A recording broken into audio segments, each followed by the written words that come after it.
Part 5 of our School Appeals Guidelines. In this module we will be looking at infant class size appeals.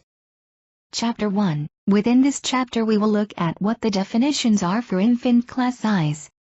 If your child will be entering primary school in Year 1 or Year 2, the appeal will be heard under the infant class size appeal. Infant classes, those where the majority of children will reach the age of 5, 6 or 7 during the school year, must not contain more than 30 pupils with a single qualified school teacher. Additional children may only be admitted under limited exceptional circumstances.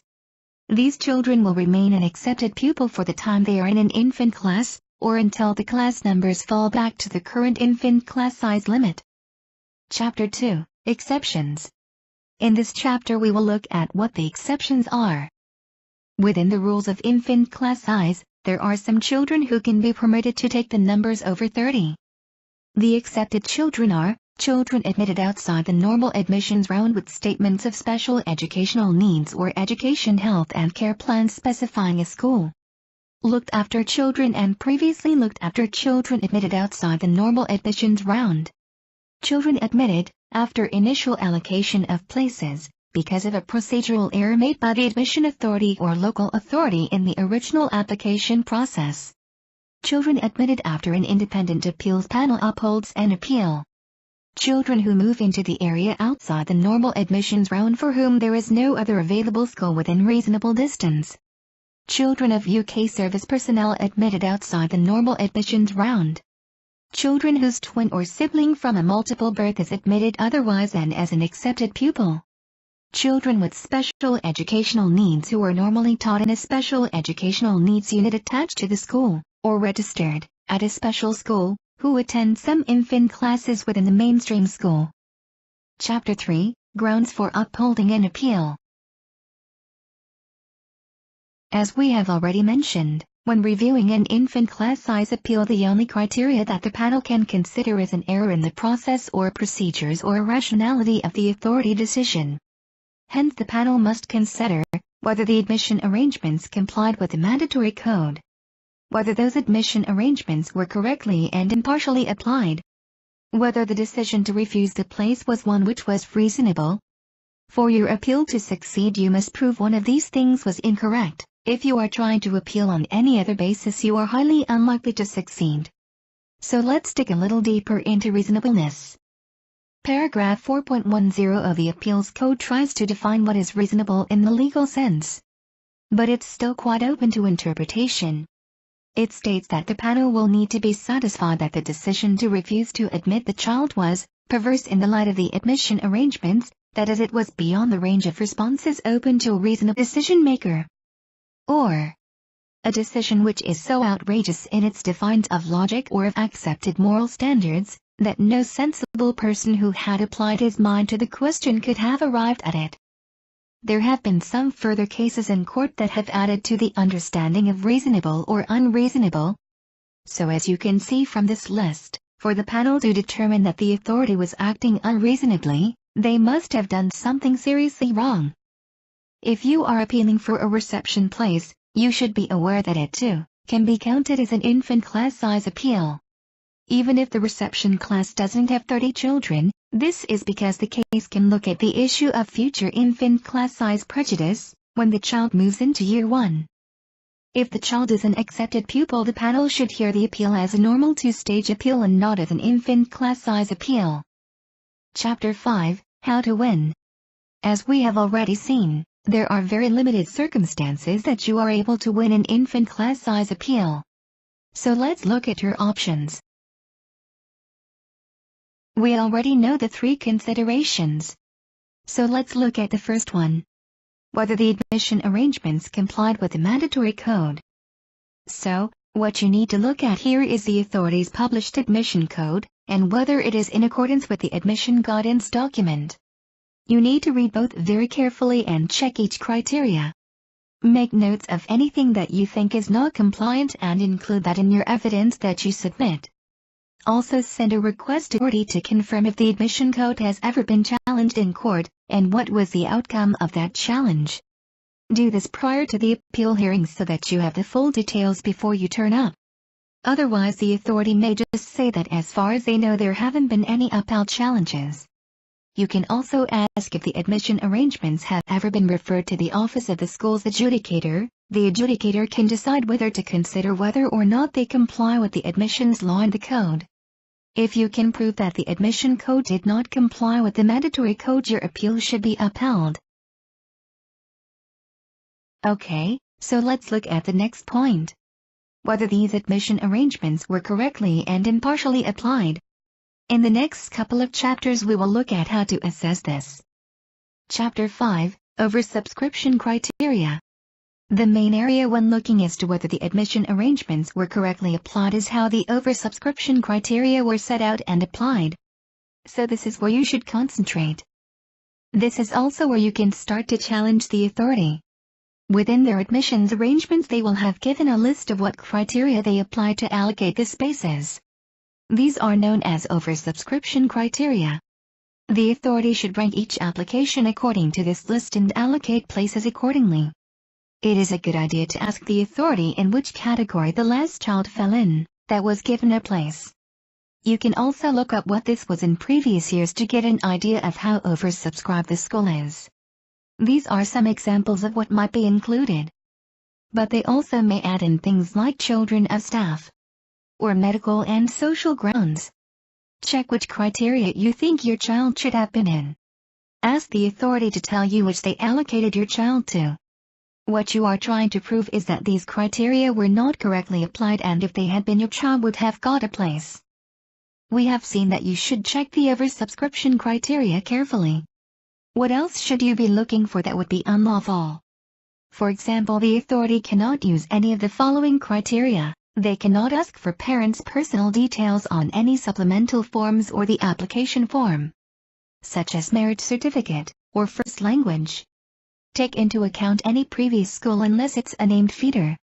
Cannot give preference to parents who rank the school as their first preference. Cannot introduce any selection by ability. Cannot discriminate on any grounds. Cannot interview children or parents. Cannot take account of any reports from previous school. Cannot request any financial contributions. Give priority to a particular nursery. There is a more complete list in the Admissions Code paragraph 1.9. Faith-based oversubscription criteria. Again, you should check this very carefully to ensure the school applied correctly with the admission code.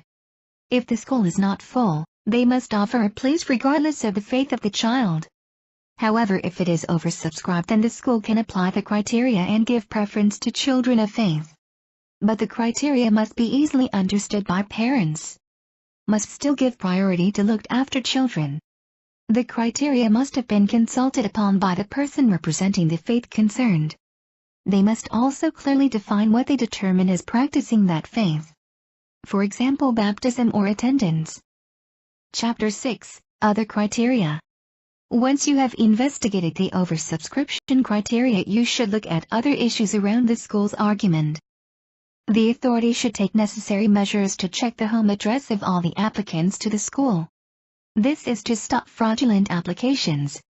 Admission authorities must clearly set out how distance from home to the school will be measured, making clear how the home address will be determined and the point in the school from which all distances are measured. Should include provision for cases where parents have shared responsibility for a child, following the breakdown of the relationship and the child lives for part of the week with each parent. Nowadays most authorities have a very accurate mapping system and distances are checked radially from the center of the school to the center of the house. It may be worth checking that they have done this correctly. You will need to ask for this information in advance of the appeal. You should also ask the authority to prove how applications processed and checked. They should be processed by one person or a team at the school and checked by another to make sure there haven't been any mistakes. If you believe that the arrangements haven't been applied correctly, you should contact the authority immediately, as, if you are correct, you may be allocated a space without going to the appeal. Lateness to school is a factor. If, as a result of the appeal not being upheld, children of the same family would end up at different schools and hence may be late on arrival. But it is not necessarily to be regarded as a determining factor. It is for the panel to determine how much importance to attach to this. It is unlikely that simply stating it's too far to walk, or I don't drive, etc. will be enough for the panel to uphold your appeal. Any medical issues can only apply to the child. Unfortunately, medical issues of the parent are not taken into account. If you are appealing on medical grounds, then you will need evidence. Letters from the doctor or hospital where treatment is being given, make sure they are correctly dated and on proper letterhead. You will need to show what the symptoms are and how they affect the child's abilities. You will also need to give some account as to why any particular school is better than another for the needs of the child. You should also check if the school has medical and social reasons in their oversubscription criteria. And if so, were they correctly applied in your case? It is likely that the school will argue some or all of these points and you should be sent them in advance. You have the opportunity at the hearing to question each point and get the school to prove their statements. Okay, the last point that the panel can consider is whether the decision to refuse the place was one which was reasonable. This is where the panel can look at the evidence and decide if the authority was being reasonable or not. As we have already seen, the definition of this sets a very high bar for the panel to find in your favor. But let us be very clear. It is not for the appeals panel to take again the authority's decision, only to assess if the authority's decision was unreasonable. Remember that reasonableness is the legal definition of the word that we discussed earlier and is a very high bar indeed. However, in order to make this assessment, the panel must have all of the details regarding your case. So next we will look at how to explain your case. Chapter 6, Preparing Your Case. In this section we will give some suggestions as to how to prepare your case. You will need to think carefully about the following factors when preparing your case. Make notes for each of the sections that are relevant to your case and your child. Careful planning will help you put together a well thought out case. Check everything we have mentioned above and make notes. Start your points like: I do not think the school's admission criteria follows the Department for Education code because I do not think the admission rules have been followed or has been unfairly applied because I think an error has been made in my case. Make it very clear what the law says and what you are saying is wrong with the way the admission code has been written. Quote the paragraph numbers and wording if you need.